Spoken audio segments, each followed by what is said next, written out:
So yes, Jared will join me for to put a couple of the slides at the end, but I'd just like to sort of talk about how you can get involved with the community. So I'm currently a part-time developer on the project, and we take part in weekly tech meetings on a Thursday, which are open to absolutely anyone. They tend to be on relatively technical discussions around implementation, migrations, or bugs that people are encountering. But we'll come on to that in a second. So talking of communication channels, those conversations happen both on Slack and on the weekly tech call, which is down the bottom here on Zoom. Those are at 11 a.m. Eastern. You can see the existing set of meetings, the meeting notes from previous meetings that are available online to have a look at the sorts of subjects that get discussed. We do also have a number of listservs or mailing lists that are perhaps not as active as they once were at the moment. But Aaron does use these very effectively to disseminate information around to users that aren't necessarily turning up to weekly calls and things. So that's still a very good way to get hold of information, and probably the primary way to get hold of sort of regular updates on the project. Just going back to Slack, as well as the technical side of things, there are more specific migration channels to talk about your success stories, or if you have any questions regarding migration. They don't necessarily have to be technical. They can be sort of recommendations or best practice sort of questions. And there's also a general chat channel, as with most Slacks, which encompasses everything else. And that absolutely does not have to be technically based at all. So if you want to contribute to one of those, the best way to go about it in terms of the wiki is to join the wiki. Sorry, I've got a toolbar in front of my. Move that out of the way. Yeah, so if you email wikihelp@lyrasis.org, you can get access to the Fedora wiki. The Fedora wiki is huge because it has a version of the wiki for every version of Fedora that's been released to date, which can be a bit confusing at times if you're looking for sort of just the standard up-to-date information. You may find that you've come in, especially from a Google search, you may find you've come in at the wrong version of Fedora. So that's something to be aware of. But it's also a blessing that you have got all these historical versions, because we do have users on a variety of versions through time, through 3, 4, and 5 and 6. So just be something to be aware of regarding the wiki.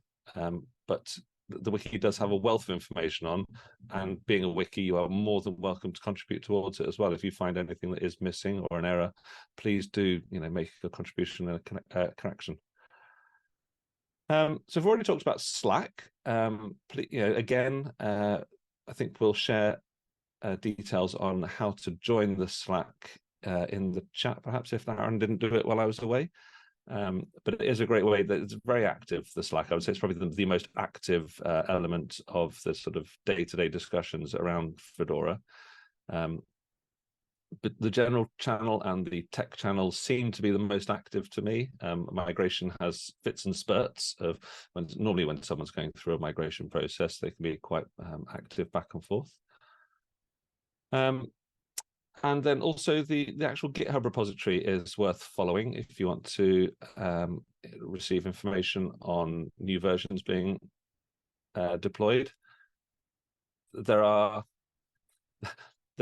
probably 10 different repositories on the main FC repo GitHub, but there are also additional lesser used GitHub repositories or organizations for labs and some of the old stuff that was more around Fedora 3 and 4. There's a Fedora X for external sort of projects and related tools like the migration tool. And I think the Camel toolbox, for example, lives on there. So it might be worth you putting a follow on all of the various GitHub repositories. And again, I will put links in the chat later on, unless someone else beats me to it in the meantime. So documentation for the current version, which is the Fedora 6X version. So that covers any of this is the generic documentation for all versions of Fedora 6, is available at that top URL there for technical documentation.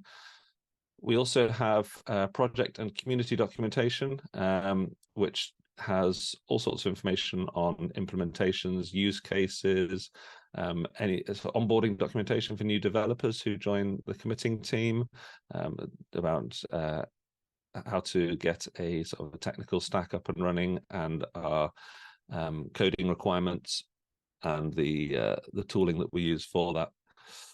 Also has meeting notes, so our weekly tech meeting notes go in there, for example, and it has the product development roadmap as well.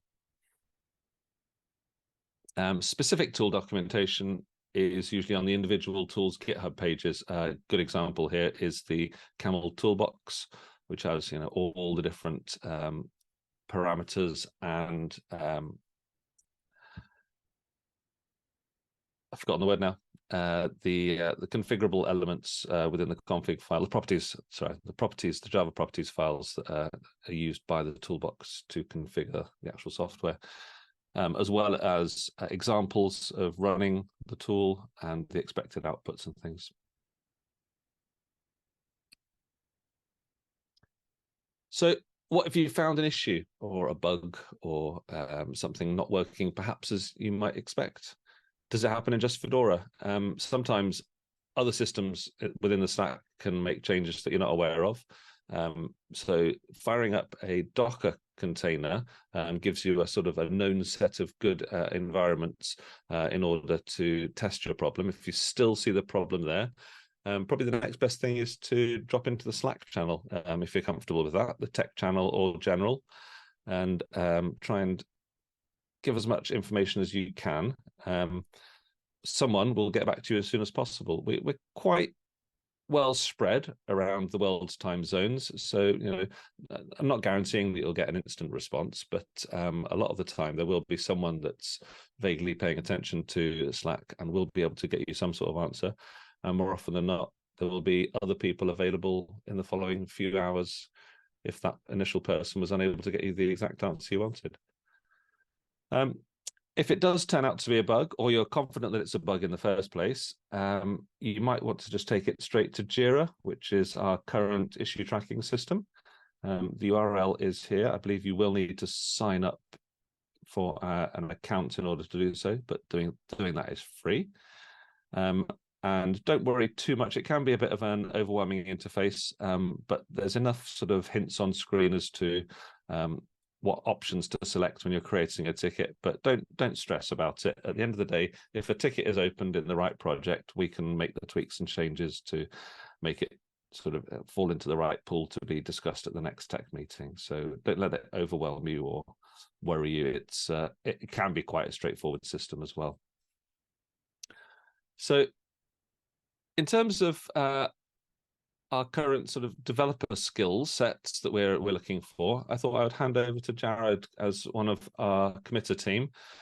Jared's been committing to both Fedora and Islandora and possibly some other projects that I've been less aware of over the years. So Jared, would you like to take us through some of the development skills? Sure. Hi, everybody. And I want to start by saying that none of these are required. We appreciate that not everybody is doing Java anymore, and that does require a certain amount of development team within your organization, which you might not have. So any skills that you might have, if you're using Fedora, you probably have a skill that we can use. But if you do have or have an interest in Java development, I did not do Java before we started using Fedora, and I will try to, much like the rest of the team, lead as best as we can if you would like to gain those skills. We are also very interested in anybody who has web UI and UX design skills. There is an open conceptual project that we're looking for updating our user interface, and it would be beneficial to have somebody who has these types of skills. I certainly do not, and lean heavily on anybody who does. And then the last and probably the biggest one, which is really where we can use the most support, is software testing and quality assurance. It's very easy to make a feature or make a tweak to the system that works in the vacuum of pure sample data that we're generating. It may be very different because Fedora is so flexible and can store whatever you might have in whatever configuration. Your particular data is going to be very unique to you, but the context, the generation of it may also match with other people out there. So if you test it, whatever change it is, whatever version of it is, and find that you're having any sort of issue, we would really love for you to bring that to us and help us help you, because it's definitely going to help somebody else out there. The other thing that I would just throw in as a way to get involved, which we haven't really covered here, was release testing. So the mailing lists are much quieter now. A lot more of the discussion happens on Slack. But when a release of Fedora is put out, it is put out through a release process where there is a candidate that goes out and testing is done with that candidate.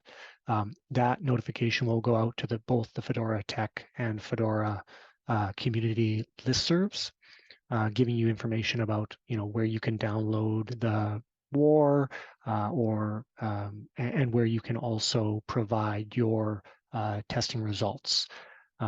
We put this information on the wiki, so even if you're just interested in looking at it, but if you have the ability or have an interest in Fedora, then doing testing of the upcoming releases and letting us know if it works for you or doesn't work for you is incredibly valuable, to make sure that we're not putting something out there that immediately people are going to note problems that we have not noticed previously.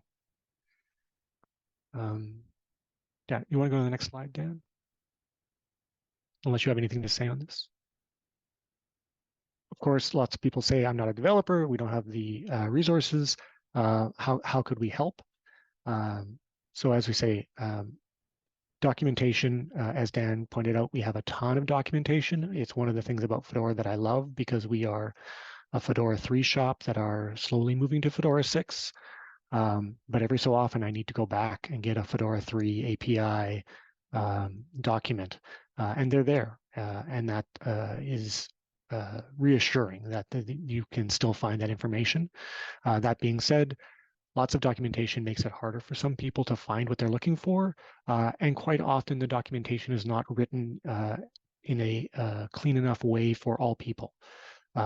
Everybody processes information differently. So if you look at documentation and find either there is like an actual error, like we have typed something in wrong, or if you think it would be cleaner or you found a better way, we love that stuff.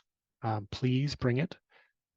As Aaron mentioned, the website and wiki working group that are meeting regularly to just clean up some of this old data. We obviously have documentation from versions 3, 4, 5, and now 6. So finding ways to organize that so it is still accessible, but is cleaner for people who are looking for the most recent data. Blog post contributions, I believe these go into the monthly newsletter, and so can provide information about how you're using Fedora, what you're doing, what you're thinking, or what you've learned. To go along with that would be the demo videos. I know that both Aaron and Dan have worked with other institutions. I believe one of them is here and will be doing a presentation to provide just a simple, short how-to demo on something that maybe you're doing or learning. And it doesn't have to be specifically about Fedora. It can be about your system that might use Fedora somewhere in it. And then the last one that Aaron had already kind of covered was conference presentations.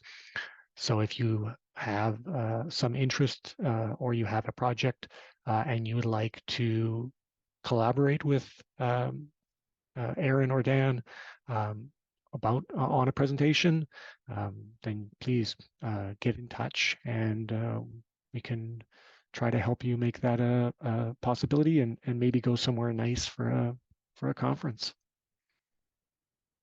And I don't know if there are any questions or anything else that we could elaborate on. I will say we're a very good group and that the tech call we try to be as welcoming as possible, and you do not need to speak nor turn your camera on. When I started, before video conferencing was a big deal, I spent a lot of at that point, literal conference calls, quietly lurking in the background, as many of us did, just listening and learning, seeing what's discussed.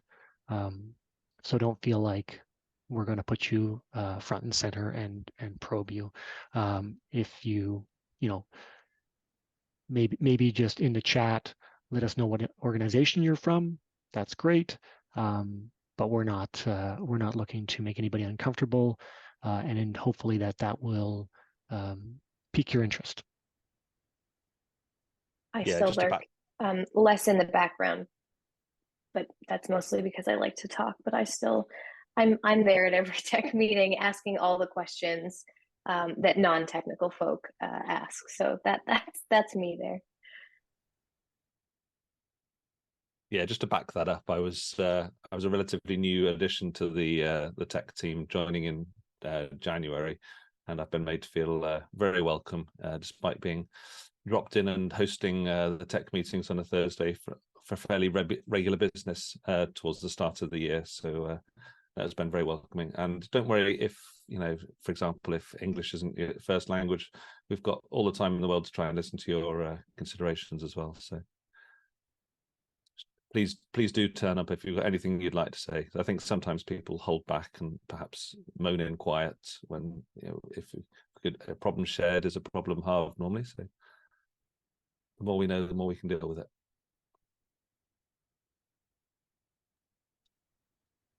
Awesome. Thank you. Well, yeah, is there any questions or anything we can provide for anybody in the group right now before we move on?